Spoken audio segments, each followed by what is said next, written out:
Believe it or not, for 99.9% of human history, your ancestors spent exactly half of their lives in a darkness so thick that you couldn't even see your own hand held inches from your face.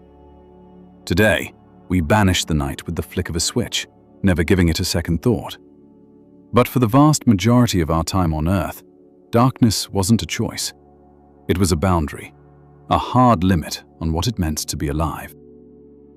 Imagine you are a hunter named Akan, living during the peak of the last ice age. As the sun dips below the jagged horizon of a frozen landscape, the world you know simply ceases to exist. There are no streetlights, no glow from a distant city, and no moon tonight. There is only a blackness so heavy it feels like a physical weight. For modern humans, night is for relaxation. For Akan, night is the domain of the ultimate predators. Human eyes are remarkably poor in the dark compared to the creatures that hunted us. For hundreds of thousands of years, moving at night meant becoming prey for leopards, wolves, or hyenas that could see perfectly in the shadows. Akan and his tribe understood a brutal rule. To wander away from the group in the dark was a death sentence.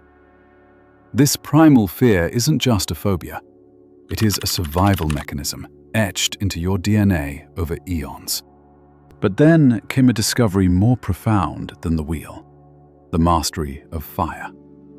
In places like Wonderwerk Cave in South Africa, evidence shows humans controlling flames as far back as 1 million years ago. Fire did more than just cook meat or warm Akan's shivering frame. It created a safety bubble, roughly 30 feet in diameter. Inside that circle of amber light, there was life.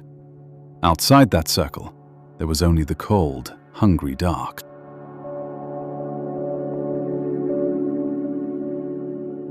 Fire gifted humanity something priceless: extra hours.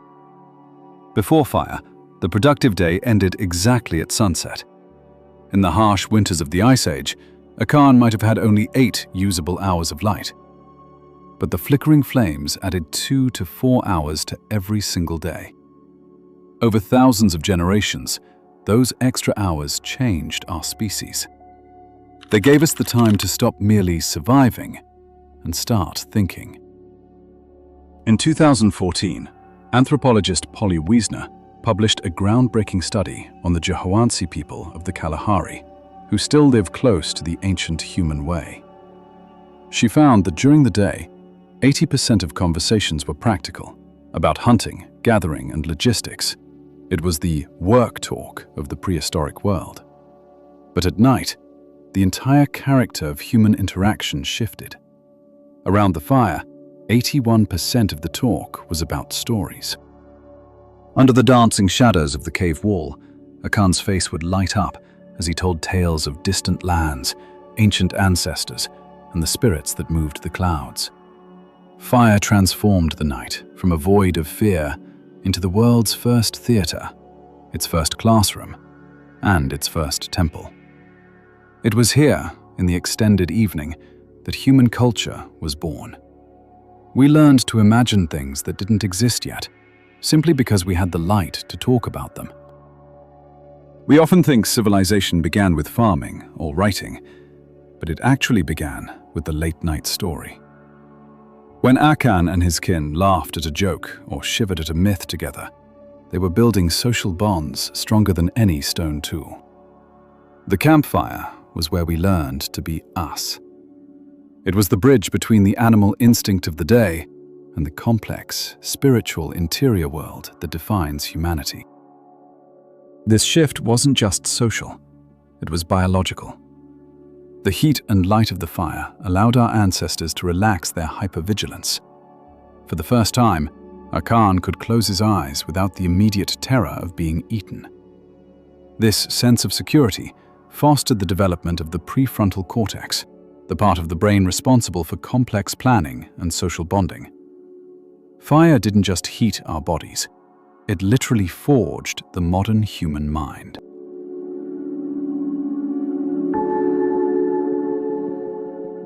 However, There is another secret of the night that we have completely forgotten in our modern world. Have you ever woken up at 2 a.m. and felt a wave of anxiety because you couldn't fall back to sleep immediately? You might think you have insomnia, but the truth is much more fascinating. You are likely experiencing a pure biological state that Achan and every one of your ancestors experienced for hundreds of millennia. In 2001, historian Roger Ekirch uncovered over 500 historical references to something called first sleep and second sleep. Before the Industrial Revolution, humans did not sleep in one solid 8-hour block. They went to bed shortly after dusk, slept for about 4 hours, and then woke up. They stayed awake in the middle of the night for an hour or two before returning to a second 4-hour sleep that lasted until dawn. During this midnight window of wakefulness, ancestors like Achan weren't stressed or tired. They were remarkably calm. They used this time to interpret their dreams, pray, talk quietly to their partners, or simply lie still and reflect. A 16th century medical manual even suggested that the best time for deep study and contemplation was during this watch, the quiet interval between the two sleeps when the world was silent. Science has since confirmed this ancient pattern. In a famous 1992 study, psychiatrist Thomas Ware deprived volunteers of artificial light for a month. Within weeks, every participant naturally fell into the 2-stage sleep cycle. More importantly, their brains produced high levels of prolactin during the waking gap, a hormone associated with peace and meditation. It wasn't just a gap in sleep. It was a unique state of human consciousness we have lost. Consider the depth of this loss.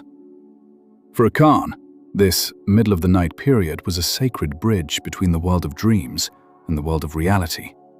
It was a time of quiet wakefulness, where the ego was soft and the subconscious was accessible. By forcing ourselves into a rigid 8-hour block of unconsciousness, we have effectively shut the door on a form of self-awareness that was once as natural as breathing.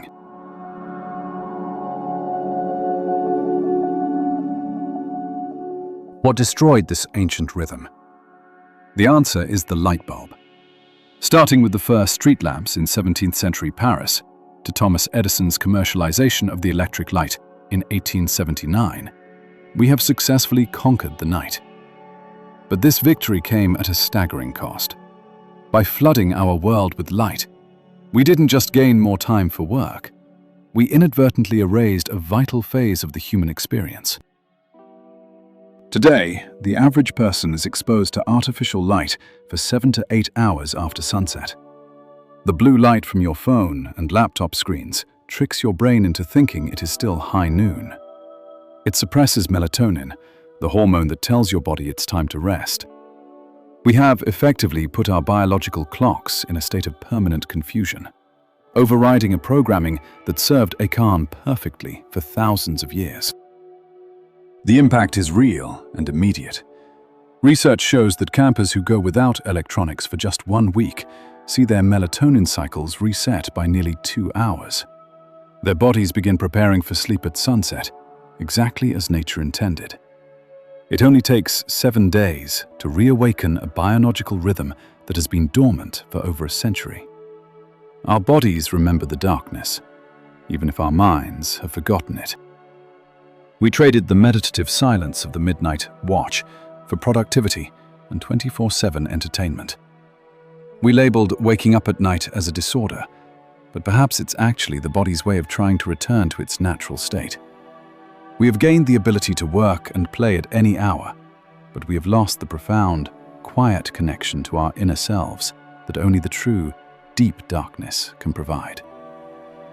This constant light creates a state of perpetual noon, where our bodies are never truly allowed to descend into the deep restorative cycles our ancestors knew. We are the first generation of humans to live entirely disconnected from the movement of the stars and the natural transition of the day. This disconnection doesn't just affect our sleep, it affects our mental health, our stress levels, and our ability to find true stillness.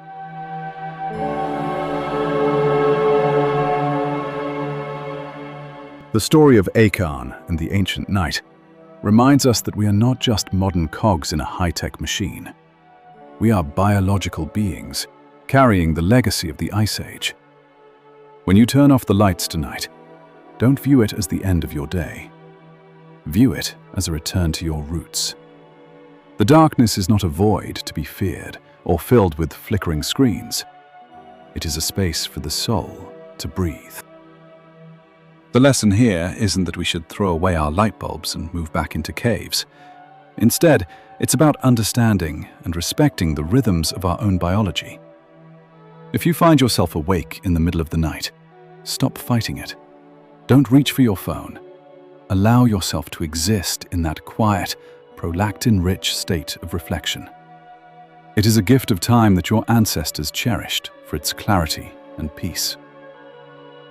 We have won the war against the night, but in doing so, we have hidden the stars and silenced the midnight thoughts that once built civilizations.